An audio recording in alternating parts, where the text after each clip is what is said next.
There's also a lot of damaged homes and downed trees in Baton Rouge. Deshaun Johnson has more on the recovery efforts in the capital city.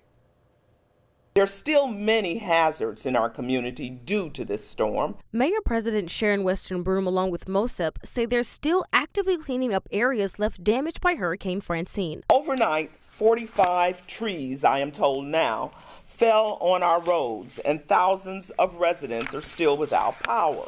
Crews like Entergy have been still hitting the ground running with the cleanup, some having to take extra time due to trees entangled in power lines. We have 130 crews specific for vegetation purposes within East Baton Rouge Parish, clearing those trees, untangling those ones that have utility facilities interconnected in them. Like many who are still recovering from the storm, Brandi Moore is checking on her home after it was destroyed by falling trees last night. She says it's still a scary feeling. Still kind of shook up, devastated, because I never been into nothing like that. Seeing the aftermath in daylight, she says she didn't realize the true damage, but she's happy her and her family are alive and well. I'm just glad ain't nobody got hurt and everybody came out alive and we all good, you know what I'm saying?